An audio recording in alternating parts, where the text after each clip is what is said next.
Hello, everyone. My name is Rex45 from the Be Forever Cool podcast.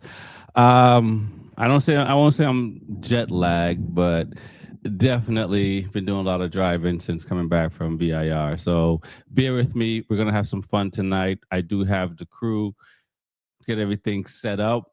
It's like I am Jamaican, but it feels like I have a lot of jobs, and I'm carrying everything, setting up everything, being the sound engineer for everything. And as you can see now, my camera wants to take over control of the show, but we're not going to let that happen. We got a lot to talk about.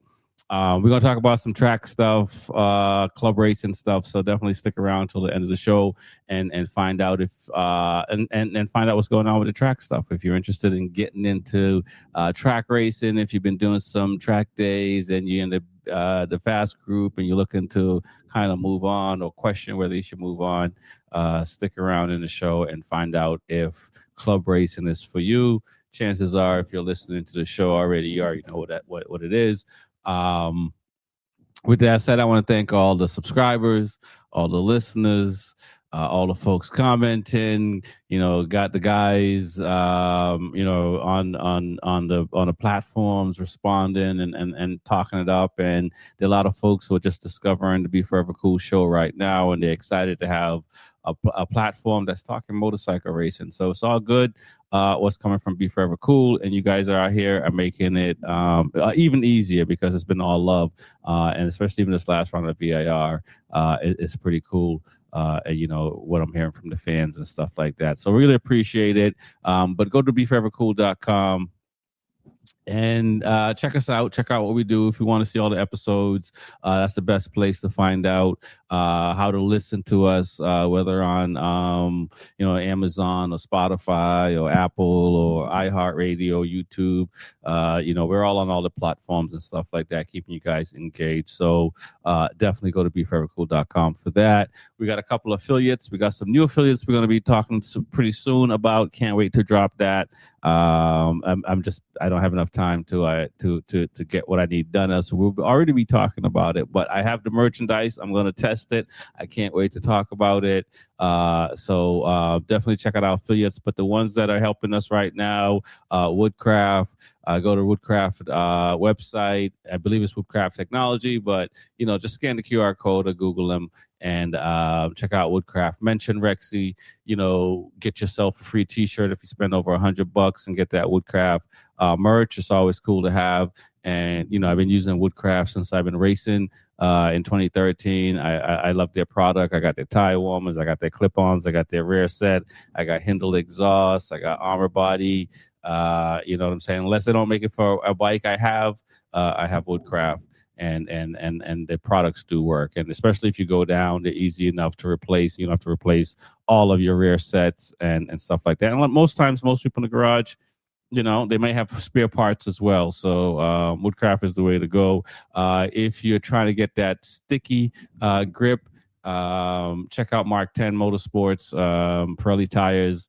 I've been fortunate enough to race on all the different manufacturers in the U.S. except for like Metzler and Continentals.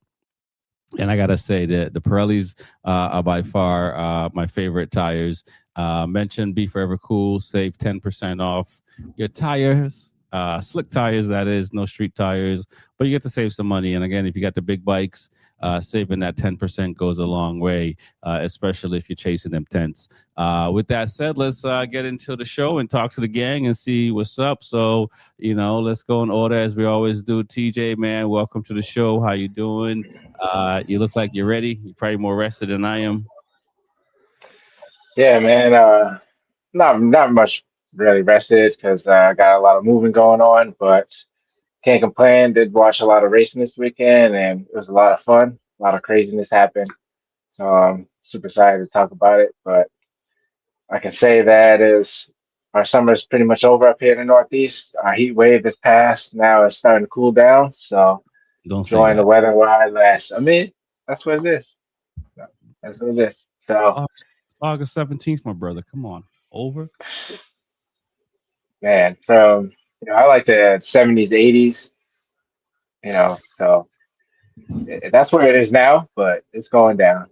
All right, all So right, just enjoying it while I can. all right. Just I enjoying it mean, while I can. There's a lot of bikes out right now. You can tell. You can tell. Like okay. this past weekend, there's just bikes everywhere. I don't know. The weather was really nice, but you can tell when the season's almost coming to a close. Like everyone's getting their last little fix in. School's about to start in September, so I'm sure everyone's got the tent to their kids. So Right. I hear you say the weather's nice, but I see you got a zip up there, so I don't know what's going on there. But I also see, the stuff in the background is gone, so you definitely in the moving process. So I kind of have an idea how that is. It's not fun, but yeah, exciting when you move on to bigger and better things. So I can't wait to check it right. out up that way in a few weeks. So we'll find out more about that. No Celtics news this week, so I guess I got nothing to bring Nope. there. I know football is going to start soon, and I'll leave it there with that. But let's bring the rest of the gang in, and get this thing going because we Yeah. got a lot to talk about. Reese, man, welcome to the show, man. I mean, I might have been sitting like how you were sitting. What I'm saying? I got time though, but you in that truck, I think it's hard to get my the mixer set up on a dash. You know what I'm saying? Trust me, man. I know the feeling in this damn truck, but you know, it's unfortunately I missed this weekend, but I wasn't there. I had to take care of some things. But I did watch and keep in touch with the guys, and it was a good weekend till race 3 that we'll talk about. And you know, wish I could have been there, but I'll be at Coda. Yeah, I'm reminded of when I used to sleep in a Volkswagen Jetta A1 back in the day. So having the space that you have, as I can see in the background, is a lot nicer. You have that kind of space, but we're a long way from sleeping in Jettas and Gulfs. Yeah, I'm not sleeping in no Jetta, man. I know. I got more space than that, but trust me, I'll be home soon in my own bed. Yeah. More space. Listen, man, that's what it's all about right there. But I'm excited to talk about this weekend.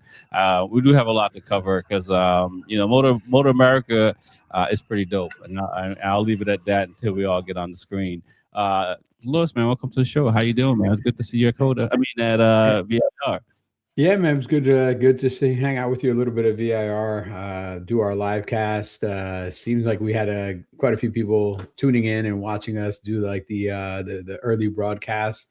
I think we're getting to the point where we might become like the new Madden pregame show, man. Listen, man, from your lips to God's ears, man. I think so. I mean, people want to get up. People are up early, so they need something to do. And we're hoping to fill that spot because we see it when we get to the track and we are coffee is enough. It's too early to start firing the grill up and have breakfast and stuff like that. And you kind of just it's too early to make noise. But now that we're making noise, I think we're going to see some grills start getting fired up earlier.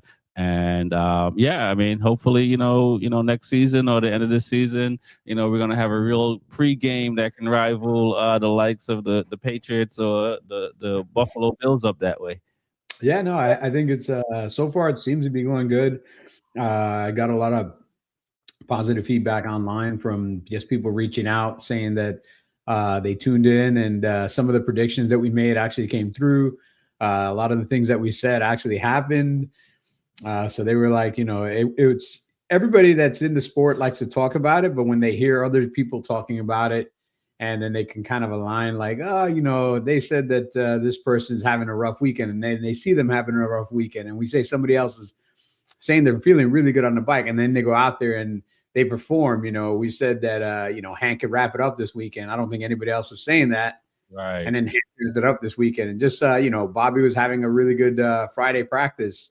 And we said, it seems like this is one of those tracks that he hates, but he does really well at tracks that he doesn't like for some reason. Like he hates them so much that he ends up doing well at them. And we said that, he's going to probably have a positive weekend, yourself, me, everybody down the pod. And he had a good weekend for the most part. So it's good, man. And then, let's get the show rolling because we got a lot to go over, man. Yeah, we do have a lot to go over, and I don't even know which order to start as I was thinking about it because I've had a lot of time to drive. I mean, Reese, I don't know what do you do to pass the time when you're driving? Are you listening to classical music? You learning Spanish? Like, what's the dealio? What's going on when you put in the miles? Because I'm listening to a lot of dancehall music when I'm riding. Maybe that's it. You better listen to some music or put a movie on. Do something. I'm sorry. Do something, man. That's it. That's all you can do. I will say this, and I'll start with this. And for me, um, this is my first year going to all the events in any capacity, much less as a podcast and photographer and stuff like that, and covering it. But I have to say, this year, and Reese and Lewis, you can tell me better. It's like one of the best years I've seen. I've gone to some MotoGP rounds and stuff like that, but you know I think if you're a fan or you're on the sidelines a little bit and thinking about going to a MotoAmerica race event, I think it's definitely worth it. It's worth the money to go because like I mean, there's 2 rounds left, and all the rounds I've been to, all the folks I see, the majority of folks I see are having a good time. I will leave it for TJ for last, but we'll leave it to Reese first because you're kind of there all the time. What are your thoughts seeing this year and what's going on there? I mean, I think it's been a great year, but I think I said that in the beginning of the year. I think Lewis even said it. I think this is the closest that you're going to get to old school AMA racing this year just because of the field is so stacked. Um, you know, Moto America is putting on, a show. There's, they take a bunch of feedback from fans and, us as, crew members, and just to have more stuff out there for the fans to do. I mean, me personally, as a crew member, as, as somebody out there, as what they call like a false grid for the fans that come out there right before the Superbike. I think it's a great thing. It lets the fans get out there to see what we got to go through, to see, what all the crew guys have to go through, putting tires on, doing the last minute adjustment, how the riders are like mentally preparing themselves. I mean, me personally, it's like kind of just chaos because it's, you're trying to get through with tires, or I'm trying to get through with something.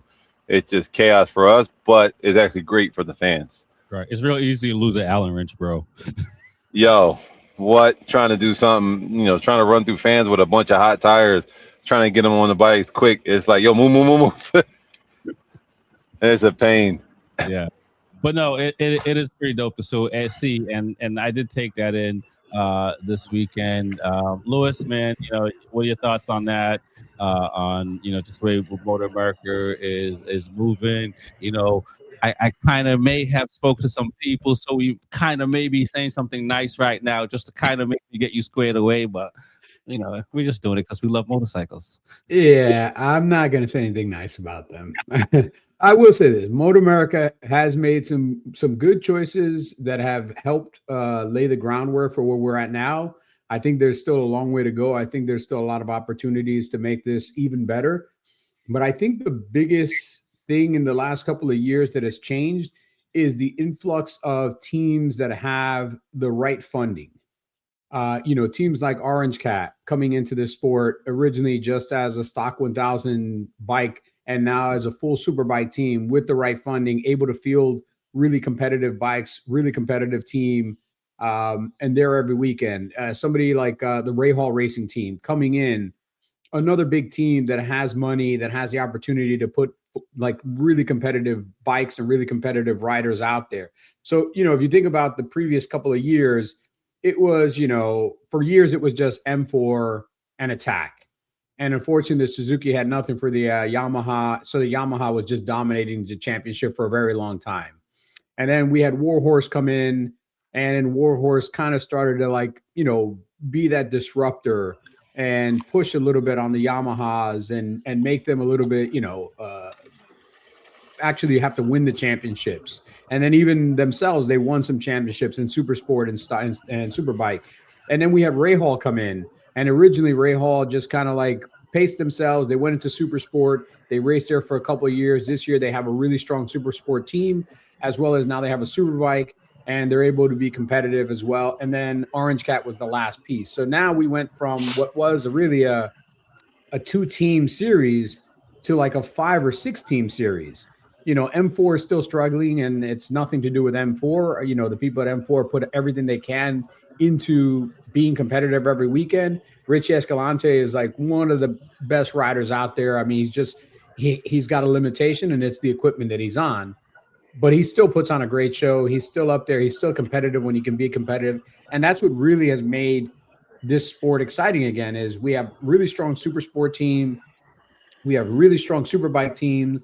And I think it's a good platform to keep moving. And I think what we should look at is, these stock 1000 bikes.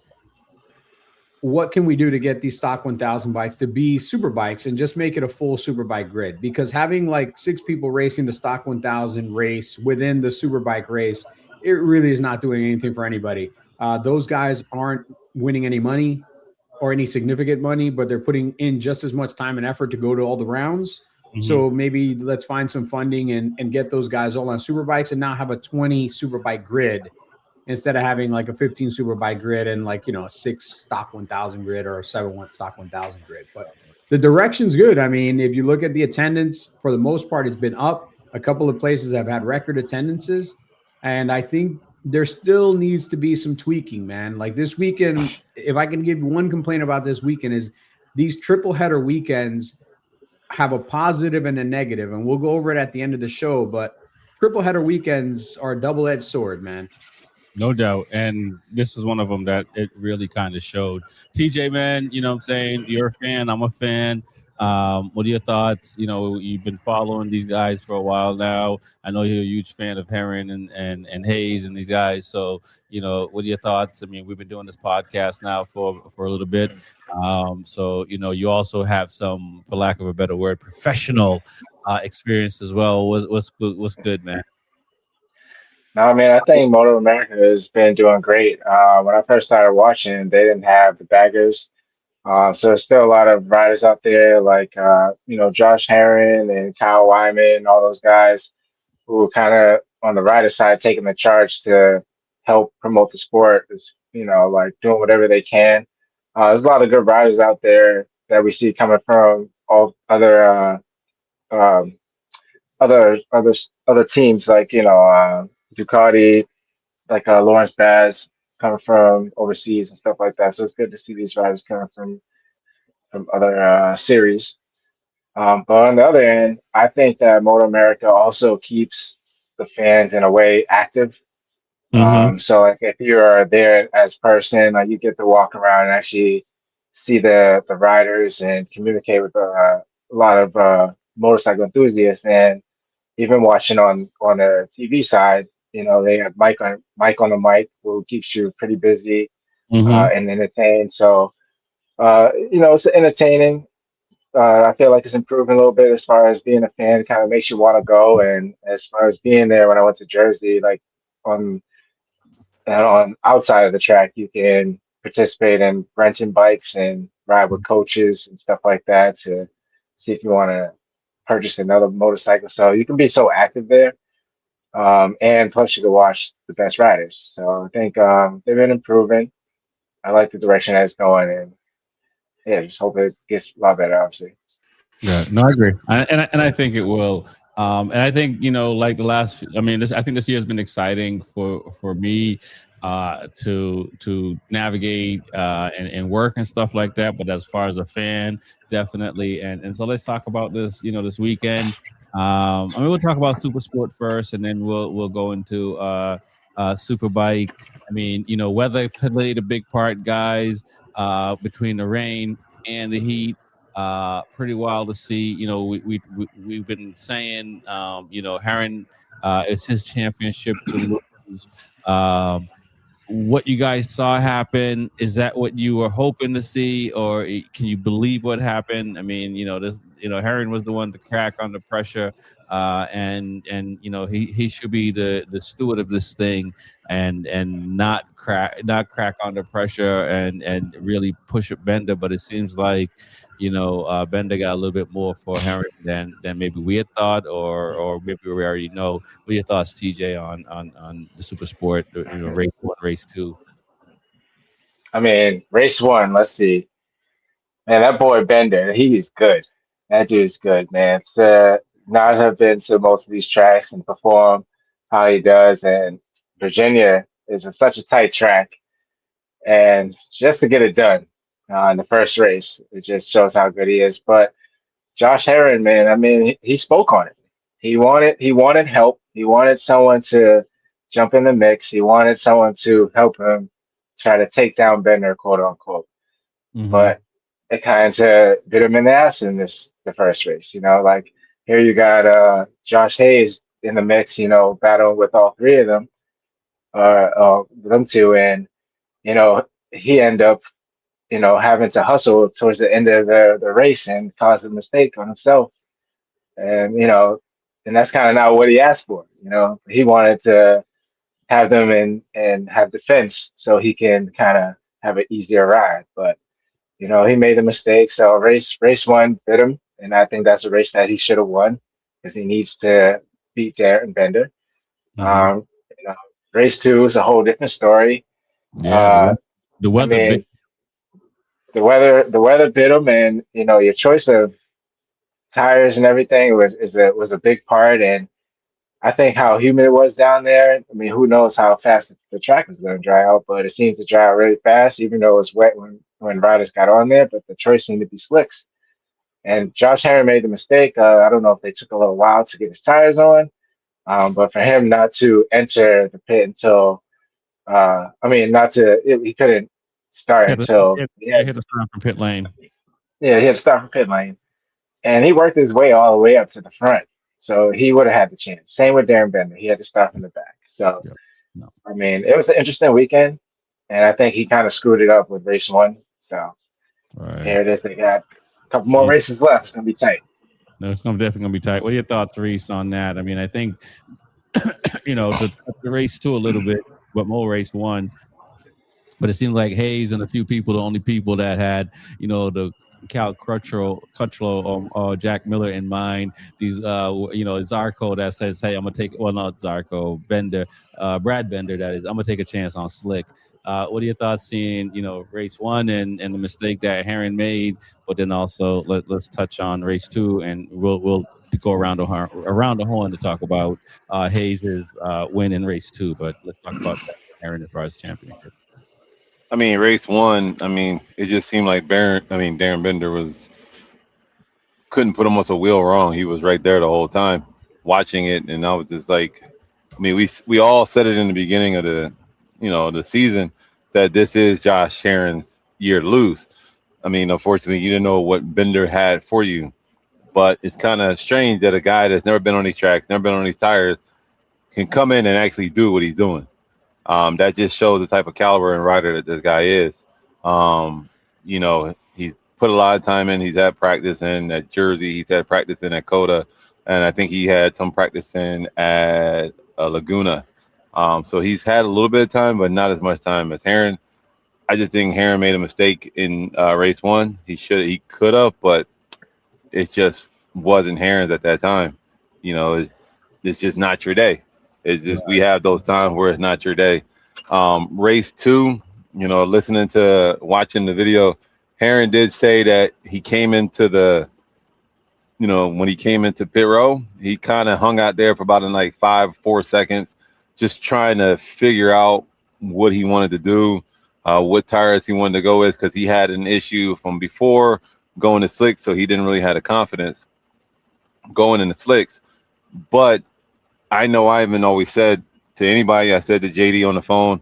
I said to a couple guys since I wasn't there. I said, hey, and this goes back some years ago when we were there. I told him, I said, JD, you remember this track? When this track, if it rains and that sun comes out, this track dries rapid. Yeah. It dries very rapid. Yeah. He's like, yeah, I remember that. So knowing that, and you as a rider seeing that the track, it stopped raining and it's it was already hot and it's a lot of steam coming from that track, this track is going to dry quick. So, that was a mistake on him not to go to slicks at the beginning. Right. And in all Or you fairness, should, or go quicker, like, hey, get these slicks on now. Let me get out of here. in all fairness, the rain was coming down like somebody just threw a bucket of water on you. I mean, I've been there, done that. Like, like I said, in the years, this was going back years when I first started. And, I think it was like 2015 or 2016 when Suzuki was still Yoshimura. And we still had Graves and it was still factory Yamaha. Like, we lost Graves' awning. The awning went completely over the truck. It was that bad of a weather. And we were on the grid and they kicked us off the grid because that weather came in heavy. So it comes in heavy, but it goes out quick. So if it does go out and you see that track start steaming, throw slicks on. It's going to dry. It's going to dry quick. All right, no doubt, man, and it did. And it was a beautiful race to watch. If you were not Josh Herron, Lewis, man, you were there on Saturday. I think parts of Sunday. What are your thoughts on the Super Sport, man? Super Sport kind of went the way I said it would go. One of the things that I said is I thought Josh Hayes, with as many laps as he's been around there, I think he was going to be competitive because this track's not going to accent the weaknesses of the R9 right now. And we saw that. He took advantage of it. He got on the podium twice, including winning a race and going back in front of, I believe now he's back in front of Cam Beaubier as the most winning rider across all classes. He is in front. So, he's up now. So, when Cam gets back, I don't know how long that'll last because Cam's an incredible rider. But for right now, my fellow over 50 rider is helping us all live the dream through his accomplishments. As for Binder, fast knows how to go fast. If you're fast, you can go to any track and you can figure it out, man. And this guy is showing that there's levels to this, and he's on that level where he can go anywhere and figure stuff out and work with the right team. And that's the other good thing with he's on a team that has a lot of data that's been doing this for a few years now and knows how to put a bike out there that's very competitive and how to look at these things. And as far as the weather conditions, VIR is one of those tracks because there's not a lot of there's not many trees covering the track for the most part. There's only a couple of areas where trees cover the track or are near the track. We have some tracks that have a lot of shade because of where the tree's located, and VIR is not one of them. It's very out in the open, and once the sun comes out, that track dries really, really fast. And, Josh Herron just made a really bad call. I saw an interview he made where he came in and his tire technician was telling him one thing. And the Dunlop guy was telling him one thing. Somebody else was telling him one thing. And then, when he went out, he realized, oh, man, you know what? I got to get on slicks. The rain tires, I'm not going to be able to do anything on rain tires. And again, we had, I think it was a little bit of a sped up launch procedure because of the rain, because there was delays. They were trying to get everything back on schedule. So all these things kind of just led up to just a bad call being made. And, he was able to battle his way through and just to show how much better he is than 90% of the field, he was able to finish where he finished. But had he not had to start from pit lane, what could have been? Right. No, what could have been is indeed. Let's talk about. Two riders. Your boy, DeMario, and let's talk about Hayes because Hayes did capitalize on the second place on Saturday and obviously won the race on Sunday. Even though Josh made the mistake, Hayes was still there for the most part in the championship. On Saturday, DeMario looks like, if I'm getting this right, and you guys can correct me if I'm wrong, he had the fastest lap on Saturday, which is pretty impressive. And he did lead some races, some laps as well. So we'll start with TJ and go around the horn, man. What are your thoughts on DeMario and also Hayes? Yeah, I know. Lewis been talking about DeMario a lot this year, so it's good to see, a rider improving and to see him jump out in the first race to, take the lead. just shows his confidence to try to hang with the guys up front, knowing that he had the machine under him to keep up. So, I mean, he's very confident. He knows he has the pace, and as long as he has the right machine, I mean, he can do it. I mean, he showed that he can keep up. And he's been riding pretty well all season. Granted, the second race didn't go as well, but yeah, Demario's definitely improving from the start of the season till now. So he's definitely a rider to look out for the rest of the year and going into next year. And then Josh Hayes just been impressive all year, in my opinion. Uh, Not even speaking on his age, just where he's been and how long he's been out there, just still to compete and just be top 10, mainly top 5, and you know just to pull out a race win. You would think that like a girl like Kayla would get one before he would, knowing that the improvement she's on. But the guy with the most experience, still show that he can do it. It's just very impressive. Uh, and he has the pace, but he also made the right decision. And he had like a 24 or 25-second lead. Like, I don't even know what that would feel like racing a race. Like, like I know you still got to push, but like just knowing that much time's ahead of you and you're not seeing it decrease or increase is just, I just feel happy for that guy. I'm not comparing myself to Josh Hayes. I did have one race when I was at Loudon, and I could be going up turn 4, and I can see people just getting to turn 2. So it's a nice feeling when you're like, oh man. I mean, there's two Right? thoughts. Get out of gas or you relax, but it is a nice feeling. So I can only imagine with Hayes having that lead Yeah, on one. He's like pinching that's the himself. opposite for me. I'll be looking at going up turn 4. I see people coming at turn 2. I'm like, all right, here they come. Not So yeah, to keep that pace, that's very impressive. Yeah, no doubt. It is pretty impressive. Reese, man, what are your thoughts on those 2 riders? Yeah, I mean, you've seen Hayes around for a long time, obviously, and Mario's 17 years old. I mean, we forget that these people, the kids. I mean, for what Demario has already done, I mean, he's actually showing that he is an upcoming talent. They're just trying. He's trying to get his feet under him, trying to figure out the bike, trying to be able to work with his crew, and as a young rider, it's coming down to, can he tell his crew chief? Can he talk to his crew chief? Can he tell him what's going on with the bike? And diag what's going on, what he feels, and everything else. That's where it's coming down to, and it seemed like that's starting to come together a little bit. It's going to come together, but he's still young, so he's trying to figure everything out, and that's the biggest factor as a young rider. Cam had that issue coming in as a young rider. Garrett, everybody, they all had that, trying to be able to talk to their crew chief and let them know, hey, this is what I feel, this is what's going on, this is what I need. So it's coming along, and you can see it. It's all in race 1. Fortunately, race 2, he had everybody started from pit row, but eventually it'll come along. With Hayes, you saw that in race 1, he was up there battling. But then this is Hayes. Hayes is one of the riders that has the most laps, the most consecutive wins, the most podiums at this track. He knows this track better than anyone on the grid. This track particularly here, because he's been around for that many years when it used to be the Big Kahuna, everything. So he knows this track very well. So was I surprised? No, because I said it going in. I said he is going to be one of those spoilers.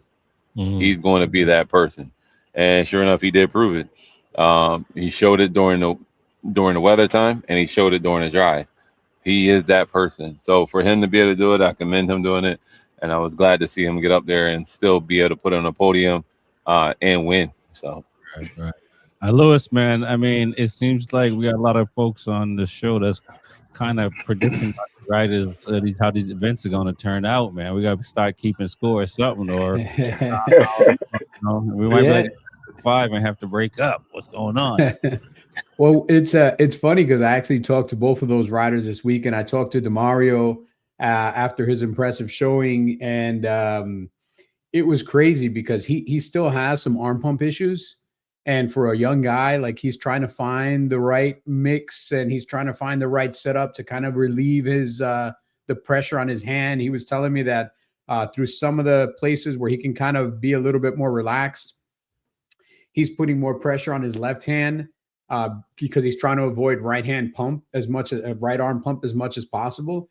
And I can tell you from having worked on his suits, his right arm, typically all his suits get like an extra like 6.5 centimeters around the forearm of the right arm because his arm pumps up so much during a race. Wow. So it's significant amount, but he's trying to figure out a way. And I spoke to him, and even when I looked at his hands, like I could see the calluses on his left hand where, you know, he's putting so much pressure on his left hand so that he doesn't have to work so hard with his right arm to keep his arm pumped down. And even with all that, he's able to do what he did. He's still learning. He's still getting better. And he had a very, very great education this weekend following Herron and Binder around and seeing how they're battling each other, how they're taking corners.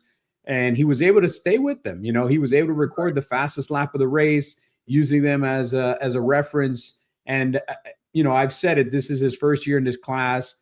This is one of these guys that I believe is the future of road racing in the U.S. There's a couple of others that are on my short list of like, these kids are the truth. And these kids are the ones that are going to take the place of your Bobby Fongs and your Cameron Beaubiers and your SDKs in the next, you know, 4 to 6 years. And so that was great. And then it was funny enough because I spoke with Josh Hayes, and you know, he's one of those guys that always believes he can win. And he's always going to throw the kitchen sink when he can throw the kitchen sink at it. And he came into this weekend with a lot of confidence because he's had a couple of good rounds over the past couple of rounds. Like he's been finding ways to make the R9 work, even though it's not exactly what he wants. And he's been finding himself on the podium more often than not and having the opportunity to win. Like he's not going to throw it away, or having the opportunity to battle at the front. He's going to do everything he can. You could still see every lap where the R9 was weak to the Ducati. You could physically see it. You could see how he can close in, get within a bike length or less, and then all of a sudden, as they're coming on the front straightaway, he's 5-6 bike lengths behind. You know, you can see where the weaknesses in the R9 are right now, and if he can figure that out, like he has the talent to take it to both Herron and Binder on any given Sunday. You know, which is great. And you know, we had a funny talk because he's like, you know, I've been doing this a long time. He's like, when I started racing, he's like, I wore Technic suits. He's like, I don't think there's anybody in this paddock that even knows what a Technic suit looks like. Right. That's actually racing right now. And I was thinking they were like boots, but no, they had suits, man. I even had a suit. Very honestly, I had a suit because I went to an event like we're talking like early 90s. And I went to an event and Josh Hayes was actually at that event racing then. Wow. And there was somebody selling Technic suits at the track. And at the time I needed a suit and I ended up buying one because I was like, you know, I looked at his suit. I was like, oh, this is a pretty good suit for the price they're selling it, you know, and I need a suit. Let me buy it. And I bought it. And then he's like, and, you know, he's been with RSI Chi for the last, like, you know, 14 so years. And he's like, you know, I have suits older than some of the kids that I'm racing against right now. Right. He's like, and they're still fast. So for me to compete with them, you know, I'm just happy to be able to be up here doing what I can do, understanding that, you know, I'm technically not supposed to, nobody expects me to do what I can do, you know? Right. I mean, in all honesty, this is, I mean, he's doing the equivalent of what, you know, Messi's doing, LeBron is doing, you know what I'm saying? Playing at a high level. Rings? Going to better teams and chasing rings? Sure. Oh, no, I'm sorry. I thought you talking about LeBron. You know, he's with a really good team this year. I mean, he could have been on a team, but I don't want to throw anything on it. But he's chasing something. So he's on the team he's on. And, you know, there's nothing wrong with chasing rings, man. That's all I'm just saying. I mean, you know what I'm saying? When you got nothing else to chase, it's the least you can do.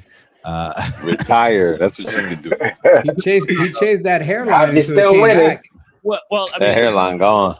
but this is the thing, guys, right? When you see a Josh Hayes that's riding at a high level in his 50s, and when you see him say retire, and we're making light of LeBron chasing rings or whatever the case may be. But if you're an older athlete out there and you want to come back, I mean, at the end of the day, you got to go with what you feel. You can't just say retire, regardless of whatever you're chasing. What do you got to prove? I mean, I think for Josh Hayes, it's what else am I going to do? Like, this has been his life for so long. And even when he's not racing, and Reese will tell you, there's no other veteran in the paddock that goes and talks and tries to help them more than him. Like, when you walk around the paddock, you'll see him sitting with a random rider looking at their data. And he's not getting paid for that. He's not he's a rider coach, but he's not getting paid. He's literally trying to pass along what he has and his knowledge to the next generation. If they want it, I would hope if they should take it. If he offers his insight, absolutely give him the time. This dude's been there, done it, collected the names, and has the trophies. But he doesn't have to do that. He does it literally because this is what he loves to do. LeBron's doing the same thing. I'm not defending. LeBron does it. LeBron does it for rings, bro. Never the rings. Listen. You can't do that. Don't even bring LeBron. LeBron does it with other collective people. He chased the ring. Hayes did it by himself. Okay, no chasing rings for Hayes. All right. Yeah, that's all we got to say. You messed it up with LeBron, bro. LeBron threw the whole thing. Not even close. Never mention that name here again. We can say I'm going to mention LeBron again because he's playing. Jordan, you can mention Jordan, the actual GOAT. But most people listening to the show know more about LeBron James than they do about Michael Jordan, other than what size they should get. I'm just saying. But let me ask you a question: are you gonna go buy a LeBron shoe, or are you gonna go buy a Michael Jordan shoe? I don't know one person that even owns a LeBron shoe. I'm gonna buy a Be Forever Cool shoe. Yeah, I mean, they're coming. I ain't buying either, but I know more people will go buy Jordans because it's the name. The only time I see LeBron shoes is at the Nike outlet on sale. So 70% off, man. Let's move on. Motorcycle. Let's get back to motorcycle racing. Which, by the way, Michael Jordan had a motorcycle racing team. LeBron doesn't. Fact check. And did test ride a GP bike. And this a GP bike. Yep. I'll leave it there. There's more. Okay. I'll leave it for the LeBron fans. LeBron. I just have knowledge. Let's talk about SBK, man. As far as Superbike guys, I mean, we were talking about this. Reese's obviously want Yamaha to win the title, and we were sitting here saying, what Bobby has to do and stuff like that, and to win 1-2. And the way he did it was pretty impressive. It gives hope that he might be still be in this. He's still in the fight for this season. But we'll go around the horn. We'll leave this for Reese last. But TJ, what are your thoughts on this weekend? How Bobby did? What are your thoughts on with the red flag and just the outcome of race 3? Because it seems like that's the more dramatic thing. But I think race 1 and 2 was still pretty impressive to watch, and the outcome obviously could have been different. Yeah, no, I mean, as we said in the live, I was definitely rooting for the Yamaha guys. Definitely rooting for JD or Bobby. But speaking like back in the past, we always talk about how Bobby rides, and compared to everyone else, like his line is a lot tighter, going around corners than usual riders. Like he would rather take the tighter line, as like Reese and Lewis would say. And I didn't really understand. I understood like the tighter line, but like this track actually showed it, because there was times that Bobby, like he overtake a lot of riders race 1 and race 2 to get to that number 1 spot. And his choice of line was just much tighter than anyone else's. And this track is very hard to pass on. So the fact that he was able to do it and have the pace, like he rode his ass off. I mean, I thought it was pretty impressive. So I mean, it was really good to see him to get back up there and give him the confidence.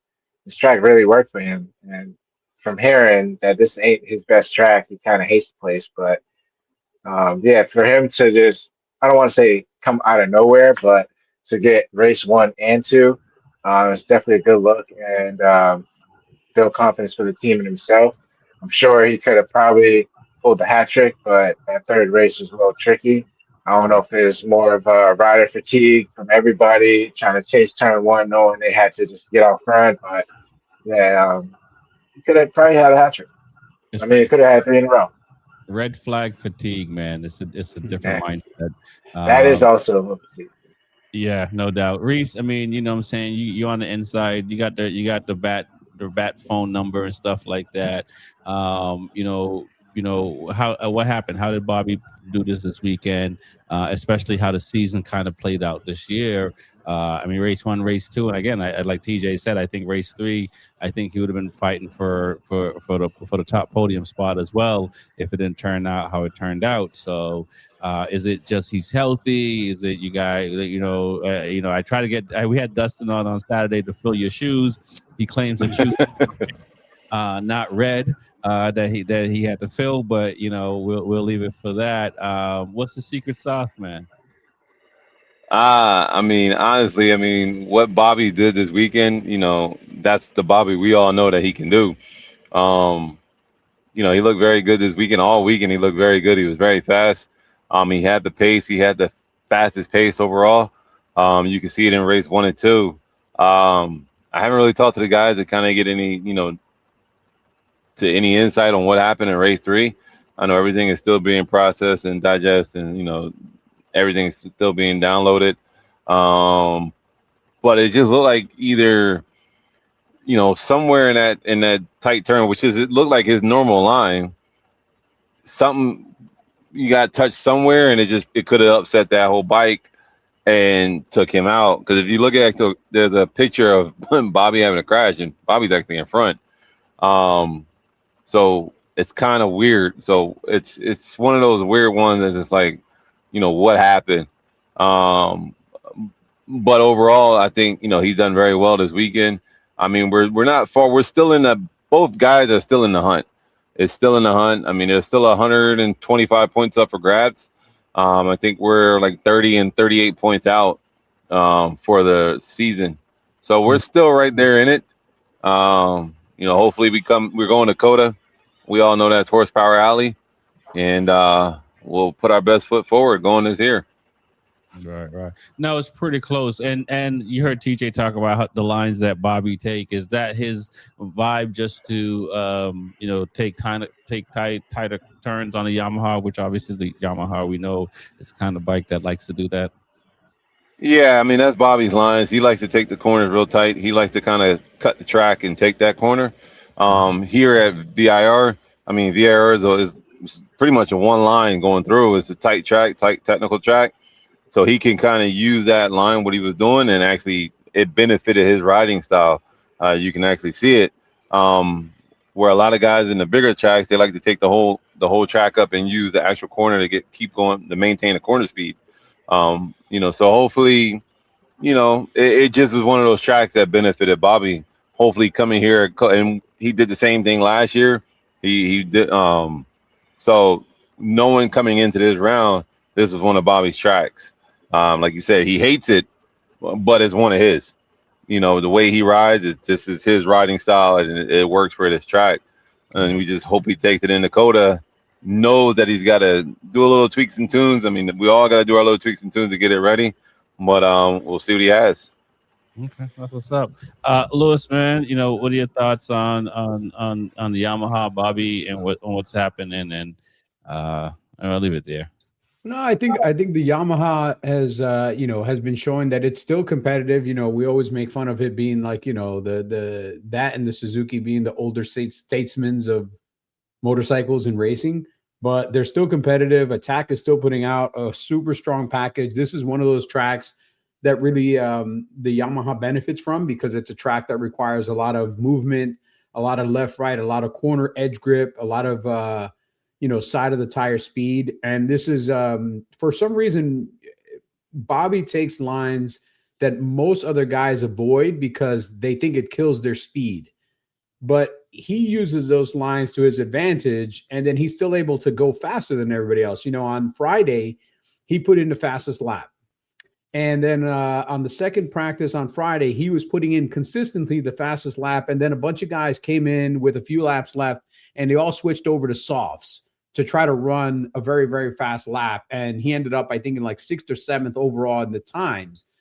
But Bobby wasn't working on the fastest lap. You know, he was working on setting up his bike for when the tires went off. Because when the tires went off after about 8, 9, 10 laps, all of a sudden you saw Bobby going way faster than everybody else, or at least maintaining the speed that nobody else could maintain.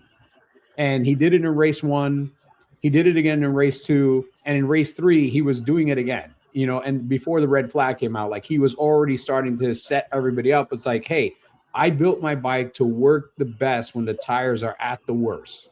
Right. And all I need to do is maintain in the top 4. Nobody breaks away from me. And once the tires start to drop and everybody else is going slower, I'm still going to be able to reel off 124s all day, 125s all day. So, and that's what he did. And, you know, as far as the incident that happened, you know, I talked to him briefly, and he said when he got up and he saw all the bikes there, he was like, did I just cause everybody to crash? Like, he didn't realize like what happened. He went in, and you know, the problem is that the camera angle that was shown on TV didn't actually show the corner itself.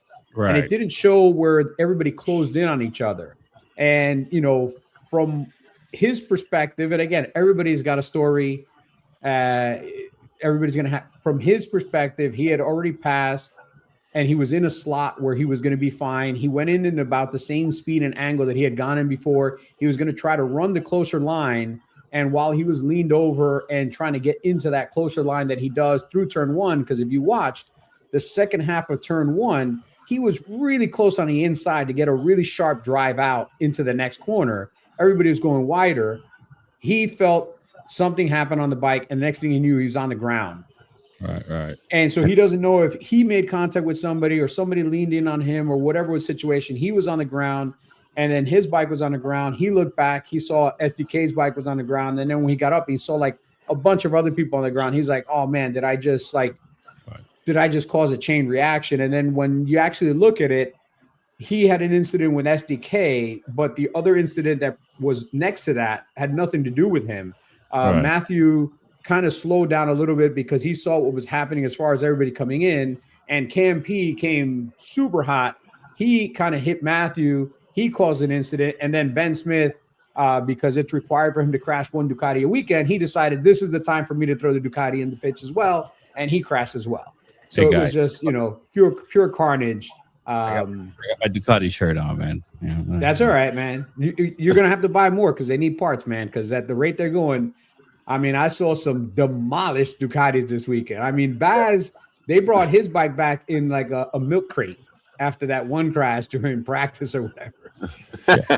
It was broken in half, man. Like, I've seen bad, like the rim looked like somebody grabbed it from both sides and peeled it apart. It was bad, man. This track is unforgiving. It was bad, but it was also good to see him win the race 3. Oh, yeah. I mean, you know, I feel bad for PJ. Just talking about calluses, PJ got some on his hands that looked pretty gnarly from where I was standing in victory lane on where the media stand. He was looking at his hand a lot, like it was pretty crazy. But like.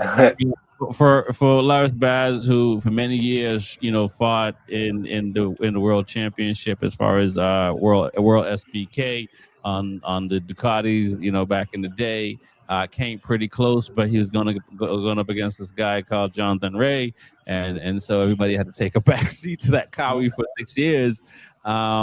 Let's go around the horn and talk about what that means to see him, you know, be able to fight. And, you know, you talk about Josh Hayes, who, you know, if there's an opportunity to win a race, I think, you know, after the crash happened, the crash happened with Fong and those guys, and there was no red flag, and they just let it play out.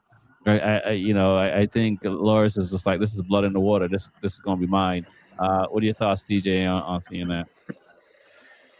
You know, a funny thing is, I haven't realized how much of a vet Lawrence Bass really is. You know, when I first started watching the sport, like I seen him come from, I forget which series, but then he came to MotoAmerica, like around the Tony Elias days. So, he's such a good rider. He's been around. He knows what he's doing, and to still have the opportunity to ride, it's just a gift. And a rider's out, and to still have the chance to compete, and it's crazy that he can get a win because you don't know if he's gonna get a ride again. So like, even if he doesn't, he can say he's come out on top. And yeah, I feel like it's really good to see that from Loris Baz, just knowing what he's been through, and still that have the confidence and can get a podium. Yeah, I agree. And he's a fill-in rider, so we don't know when Cam is coming back. So, and the question is, why is he a fill-in rider? Seriously, what are your thoughts, Reese? I mean, what he accomplished, it was great. I mean, it was nice to see him up there. Because I'll be honest, I swear to God, I didn't think he was going to make that pass on turn one. I think he came from deep. That was deep. I was like, Jesus Christ, he's not going to stop. But he sure enough did. So to see some of that and to make that pass going up the hill, that was something different. I mean, you don't really see a pass going into that corner, going up the hill. You see it coming out. But it was something nice to watch that guy ride. And it was nice to get him up there. And as a fill-in rider, I mean, I'm not in that predicament to ask why or wonder. It's just going to be, from, talking to a couple people there. I know they're trying to get Cam back here and Coda. It's not Coda, Jersey. I know they are trying to get him back this year. But it's gonna be something once, Cam come back to see what they do with Bass. Maybe they keep him or, it's because he actually is helping develop that bike. So yeah, and he knows the difference because he's been on Ducatis for a grip now. So honestly, and been successful on it as well. Lewis, what are your thoughts seeing that, man? I mean, did you learn a couple of French words? French fry, French. No, I really like Loris Baz.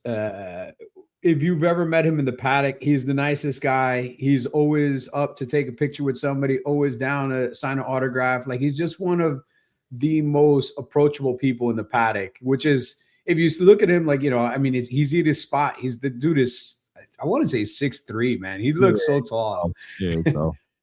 But he's the nicest guy in the paddock, always smiling. Nobody has anything bad to say about him. So when he could pull out a win, and actually in the previous race, he was doing really well. He's been doing really well in the latter part of races. In the latter part of races, he's coming on real strong. Like when the tires drop and the fuel load goes down, he seems to come on really strong. And the red flag happened just at a point where maybe it helped benefit him. The fuel load came enough down that with the restart and with the people that kind of were pushed out of his way, he had kind of a clear shot. I hate to say it, but, he had a clear shot to win. Yeah. And he saw this as, hey, this is a great opportunity. I have the fuel load that I want. The tires are where I want them to be, where I usually get stronger. And he was able to maximize it, man. And, for PJ, I don't know what to say, man. Like the top step of the podium does not like PJ, man. Like he's had so many bites at the apple, and he just can't seem to get on that top step, man. I hope whatever it is, he can figure it out. I know, he's been in constant recovery mode from injuries, from all the crashes he's had this year. I would like to see him at some point this season be on the top step, because if he does, it'll be the first year that MotoAmerica has 7 different winners in a season. Okay. For any other reason but that? We like that. No other reason than that. I don't really care anything else about him. He's secretly a fan. Yeah. Huh? When he was leading, I was thinking, what is Lewis thinking about right now? I was like, I was looking at the bike and I was like, well, it doesn't look like he's going to crash because the bike isn't really moving too much and he's not overriding the bike. Like you can physically see somebody when they're overriding the bike. Right. Like you can see body movement, you can see movement in the bike, you can see little things that if you're really good at noticing them, you'd be like, that dude's going to crash. Yeah. And I didn't see any of that, even though like I knew the tires were going to drop off and he was going to get some squirming out of the rear. Like that's normal. Right. And I really thought that, this might be the one because I I really didn't think that he was going to get passed by Bass. Let's put it that way. Like I didn't think he was going to get passed by Bass. Like I didn't see that. That was not on my bingo card for Sunday, the third race. Oh no, I called Baz was going to win it. Like, but I was thinking PJ was going to crash out and Baz win it. I wasn't thinking he was going to pass. Well, see, I wasn't as bad as Rexy. I didn't think PJ was going to crash out because if he crashed out, I think somebody from Rahal would meet him at that corner and beat him to death. So I thought he was going to crash out. I ain't gonna lie. You know, but it's a good to finish the race on the podium where he struggled. But if he was up front, he was crashing out. So at least he's finishing, and you know he got second place and didn't win. But that's still pretty good to see. But speaking of, I don't know what to call it. What can we do for Suzuki? Because I mean, Richie Escalante, man. I mean, he rode his A off this weekend. He really, if he was on a different bike, he would have been further up the food chain. I gotta say, he definitely had a really good race. He just, he couldn't find a way around, man. All you can do is just keep going and get to the 20. Yeah, just get to the 27 bike. That's it. Get to the newer model. That's it. That's it. Yeah. Do what you can. I mean, but it was still in the game competing. It was pretty impressive to see him do that on the Suzuki, to push those guys like that.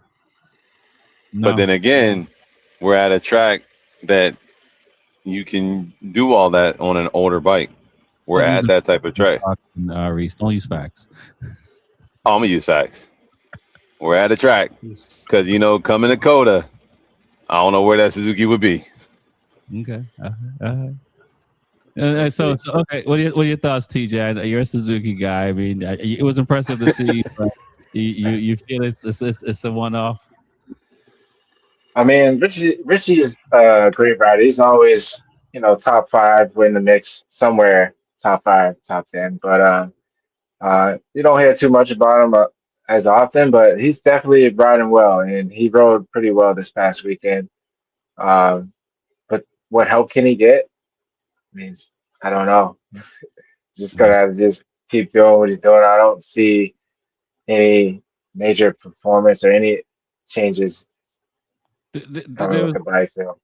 don't know the turn, and Reese and Lewis might know the turn, but there's one turn where they were hitting the apex, and they were hitting this curb, and he was just full gas, and that back tire was just he was off the ground, so when it hit, it was just tuck and go, but he did not get.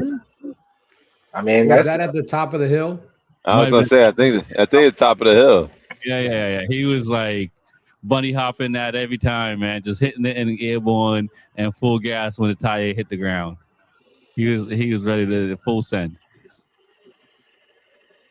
Yeah, no, man. The Suzuki's, man, that's what I thought they were known for, hitting those corners, corner speeds and all that good stuff, and yeah.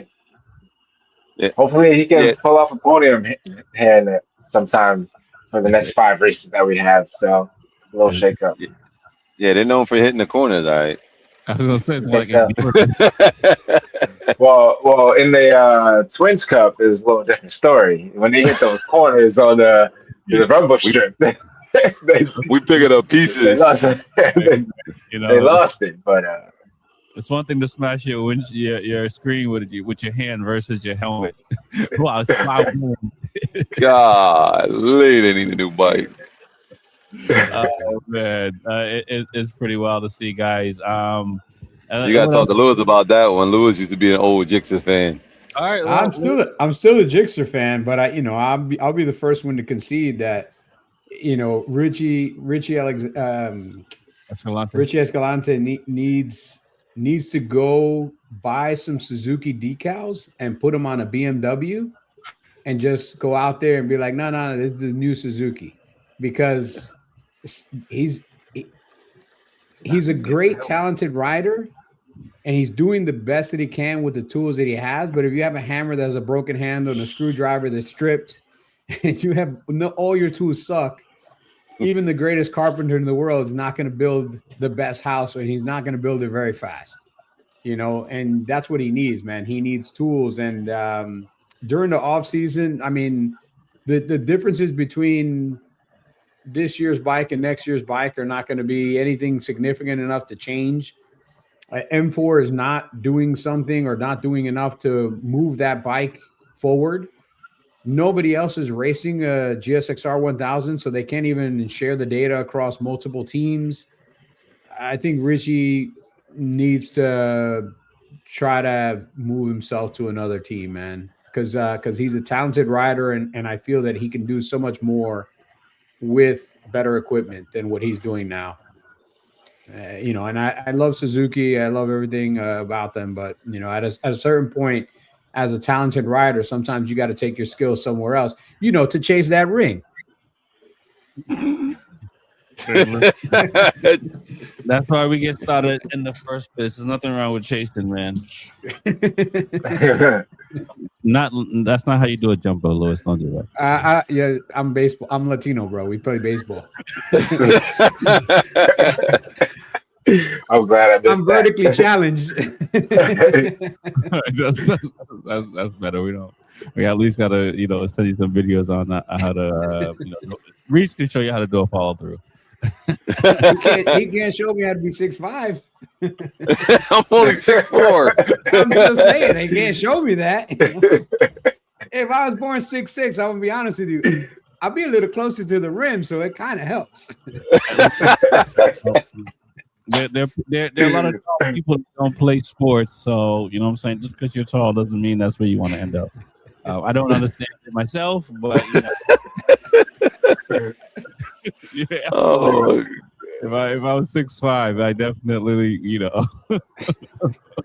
I mean, God. I was a little bit taller.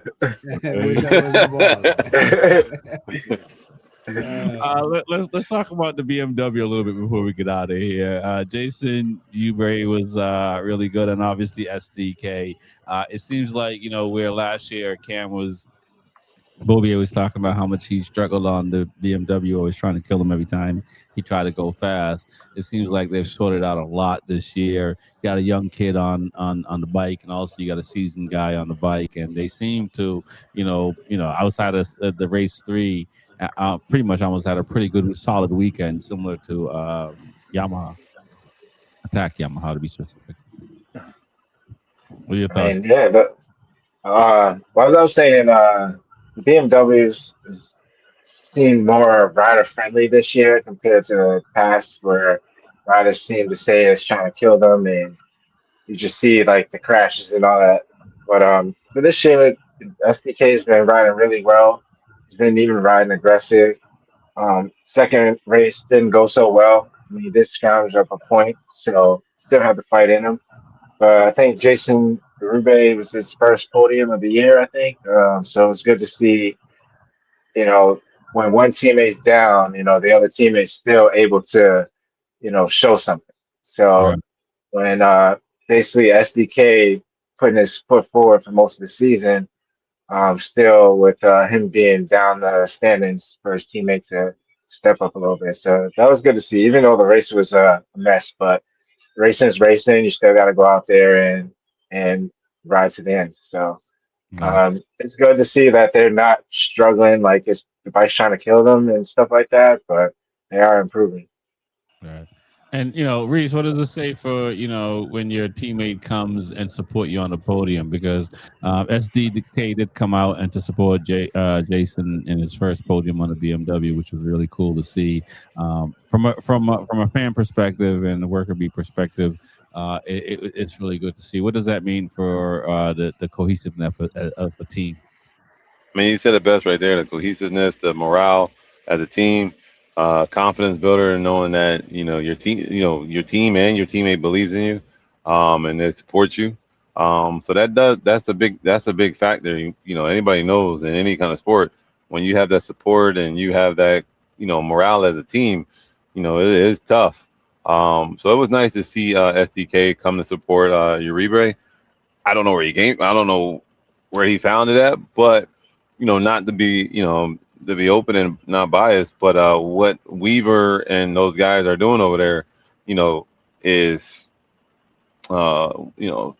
short of something spectacular. I mean, I know they've taken, stuff from, they brought the BMW over from the Titleist team that, not there no more, and they're making it their own. They got the data and everything from them, so I know the bike was, they're coming from there. But what they're doing on that bike and what SDK, is building that bike, with Weaver, it's something spectacular. It's almost like it was a good match for them too. Okay, no doubt. Lewis, you heard what Reese had to say. It's all about the lunch, though, isn't it?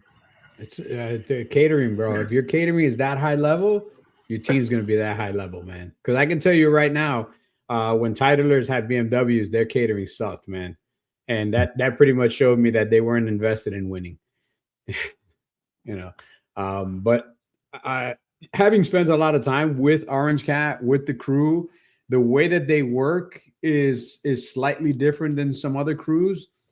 But one of the big things that they've done this year, that for all the years that Titlers was kind of like the factory BMW team, they never spent the amount of effort, time, money to go out and test and practice and bring the right people to the US. They didn't go out and get, data engineers from Europe and fly them out for race weekends, for testing.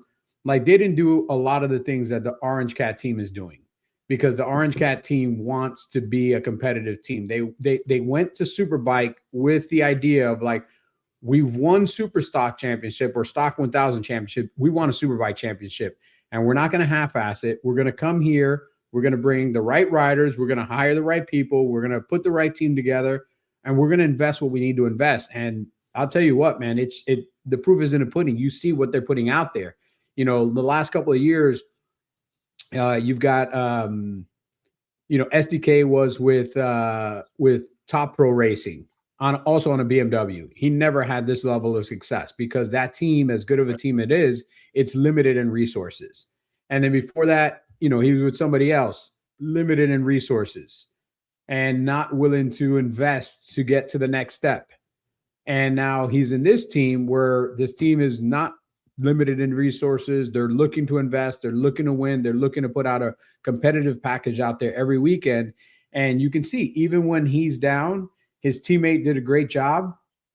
His teammate got on the podium. And as a group, as a cohesive group, they all went and cheered on Jason Uribe for finally getting on the podium in a Superbike race. And it's huge. That just goes to show you that the team works together well. The team believes in each other. The team are all there for each other. And at the end of the day, that's what you want, man. If one side of your garage doesn't get along with the other side of the garage, you might be competitively well. Look at Yamaha with Rossi and Lorenzo. You might have two competitive teams, but at the end of the day, it's one team with just two competitive riders. And I'm looking forward to actually running into them again in the next day or two, because they're doing more testing before COTA. And again, this just goes to show you, there's very few teams that are testing in August when there's only 2 rounds left. If your team is still testing in August when there's only 2 rounds left, that's because they're serious about wanting to make sure that they wrap this championship up. Reese, any testing coming up? Nah. We did a lot of testing over the break. A lot of testing. He's like, I'm testing my charger.